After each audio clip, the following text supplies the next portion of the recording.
Assalamualaikum guys, welcome back. Akhirnya, lepas lama kita tunggu, insan yang difahamkan jadi insan yang terakhir bersama dengan arwah mustaqim iaitu pendaki yang hilang nyawa disebabkan hipotermia minggu lepas muncul dan bagi penjelasan dari belah pihak dia pasal apa yang jadi waktu pendakian hari tu dan macam mana keadaan arwah waktu tu lah. Tapi spoiler alert, korang cuma akan dengar pengalaman bangang yang timbulkan lagi banyak persoalan apa jadi sebenarnya. Ikutkan kata Malim Gunung yang berusia 51 tahun ni, dia dah ada pengalaman dah sebagai pendaki dalam 10 tahun dan juga sebagai Malim Gunung selama 2 tahun. Untuk ekspedisi kali ni, dia maklumkan yang dia dapat book dari tim arwah mustaqim selama 3 hari. Tapi aktiviti diorang ni berlanjutan sampailah hari kelima. Tapi tak kisahlah berapa hari pun yang dia nak sembang tu, sebab sekarang ni yang paling penting kita nak tahu, kita nak dengar daripada mulut dia sendiri apa yang jadi sebenarnya. Tapi tak sangka awal-awal dia buka cerita tu, dia dah bagi vibe macam YouTuber Chamimi Haidar. Sebab apa tau? Dia kata selain dari arwah penat dan juga lemah, arwah berkelakuan pelik, selalu perhatikan sekeliling waktu berjalan dan ada cakap yang dia takut. Sepanjang perjalanan pada hari ketiga, arwah beberapa kali menyatakan dia dalam ketakutan. Bagaimanapun tidak dinyatakan apa yang ditakutkan. Saya mengiringi arwah sejak hari pertama pendakian hingga hari ketiga. Walau arwah mengalami kekejangan otot, namun dia masih boleh berjalan secara perlahan menyebabkan kami jauh ketinggalan dengan kumpulan pertama dan kedua. Ekspedisi Trans-Temangkuk mendaki Gunung Liang dilakukan secara kompres, mengambil masa hanya 3 hari. Kebiasaannya, ekspedisi mengambil masa antara 4 hingga 5 hari. Faktor terlalu mengejar masa mungkin menyebabkan arwah tertekan dan kepadatan. Saya bersama arwah di puncak Gunung Liang pada hari ketiga selepas makan dan minum. Kami memutuskan untuk turun kira-kira jam 10.30 malam. Keadaan arwah ketika itu agak lemah tapi masih mampu berjalan dengan perlahan. Okey, dia gini, aku tak adalah nak kata aku tak percaya apa yang pakcik ni sembang. Tapi sebab kita sekarang ni tengah berdepan dengan benda serius melibatkan nyawa orang, aku jadi macam menyampah bila kata orang tiba-tiba nak sembang benda-benda yang macam mengarah ke arah mistik, ke arah tahyul dan sebagainya. Tapi sebab aku pernah study lah sikit kan, and benda ni pun aku pernah cerita juga sebelum ni.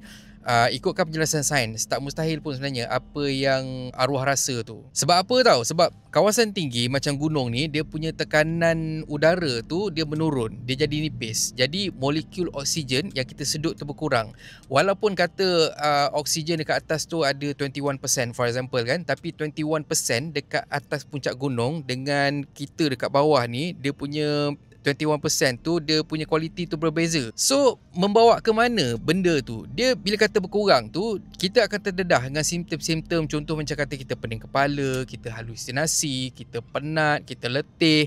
Jadi simptom yang pakcik ni cakap ni pada aku boleh terima lagi. Tapi untuk kenyataan dia yang seterusnya, aku rasa aku tak tahu lah, mungkin kita boleh jadi skeptikal kot. Sebab dia kata macam ni tau. Saya yakin arwah dapat turun tanpa sebarang masalah. Pada masa sama, saya berusaha mencari kawasan terdapat talian telefon untuk menghubungi seorang lagi MGP dan penganjur. Malim Gunung ni tambah, dia tak ada niat nak tinggalkan arwah, tapi sebaliknya dia tunggu arwah dekat beberapa lokasi sepanjang laluan termasuk dekat Camp 7E. Saya tidak menolak kemungkinan arwah naik semula ke puncak Gunung Liang selepas beberapa meter turun. Tapi saya tidak lagi mampu berpatah balik mencari arwah disebabkan terlalu kepenatan. Selain kecederaan jari kaki hingga terpaksa menggunakan selipar untuk meluruskan perjalanan. Allah, dia sembang pula pasal selipar. Nak kita kesiankan dia ke macam mana? Tapi ada jugalah sebenarnya yang pangkas statement pakcik ni pasal duk cari coverage tu, yang mana statement ni datang dari ahli bomba yang jumpa arwah sendiri lepas arwah dah meninggal dunia,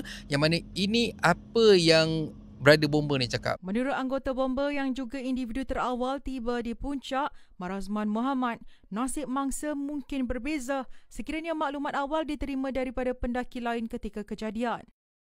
Di sepanjang perjalanan, kali ikut line telco lah yang saya dapat tahu, daripada 7E memang ada line. Lepas tu menaik lagi ada di beberapa tempat checkpoint lah, ada lagi sehingga sampai puncak lah. Kat puncak tu memang ada line. Sebab masa saya jumpa arwah tu, memang saya buat laporan daripada sana lah. Saya call dan juga saya hantar melalui WhatsApp kepada pusat gerakan.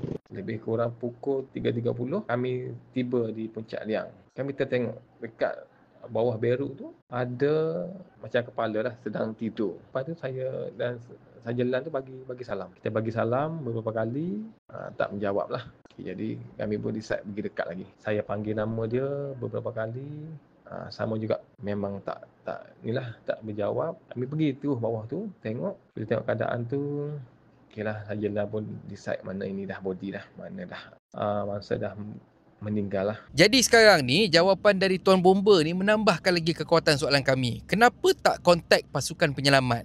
Betul ke macam kawan arwah ada cakap yang member arwah ni nak jaga pace je? Ataupun Malim Gunung risau nak kontak pasukan penyelamat sebab tak ada permit dekat belah Perak seperti mana yang media laporkan? Kita dengar sendirilah Tuan Bomba ni cakap kalau call pasukan penyelamat lagi awal, mungkin arwah dan juga family boleh jumpa dalam keadaan yang happy. Cuma macam mana pun harapnya benda ni akan bagi pengajaran untuk kita semua. Make sure kita fit dulu, kita sihat, tak ada masalah, tak ada apa-apa problem kesihatan, barulah kita nak panjat gunung ke apa semua ke, terpulang lah. Kalau tak, hiking bukit ataupun kita buat jungle trekking pun yang simple lah kan, itu pun dah okey dah untuk buat lepas geram. Aku teringat lah dulu first time jungle trekking dekat air hitam Puchong, baru naik first bukit dah nak pitam, dah almost collapse dah. Terpaksa member duk tunggu dekat tepi kan, sementara nak tunggu aku dapat balik akunya semangat, untuk dapat balik akunya nafas semua. Awaknya ni ada thalassemia. Masalahnya bertahun lepas kejadian tu barulah aku tahu yang aku ni ada thalassemia. No wonder macam cepat penat semua. So bila jadi macam tu lagi ke laut lah weh. Tapi alhamdulillah lah, second trip pergi dekat tempat yang sama aku dah okey dah. Lepas tu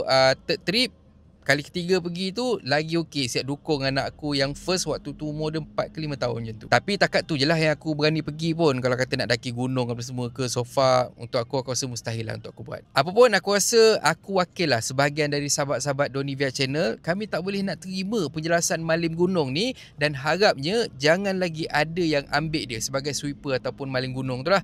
Dia sendiri pun cakap dia tak larat. So bagi dia rehat, duduk kat rumah main dengan cucu. Tak pun main dengan cucu jiran. Dan hai kata pepantun, andai takut sinar mentari, jangan berjemur terik tengah hari.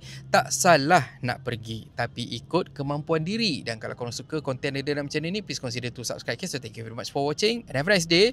Assalamualaikum. Ini antara kipas ataupun portable fans yang aku memang suka gila. Aku selalu bawa merata-rata dan aku memang selalu pakai sebabnya bukan setakat dia ada fungsi kipas saja, tapi dia ada fungsi mini aircon lah. Sebabnya dekat bahagian depan dia ni, dia diperbuat daripada besi. Jadinya dia ada cooling system yang akan buatkan besi dia ni rasa sejuk. Jadinya bila kata kipas ni dia berputar, makanya dia akan bawa angin sejuk terus pergi ke wajah kita ataupun kulit kita ataupun dekat mana-mana lah yang kita tala. Harga dia sangat murah, siap ada phone stand lagi. Dan kalau kata korang nak bawa merata pun jangan risau sebab dia ada strap. So korang boleh bawa pergi merata-rata, dia ringan je, dia tak berat dan bila kata kita pegang pun memang sedap. Kalau kata korang nak beli, korang boleh tengok link dekat produk link lah.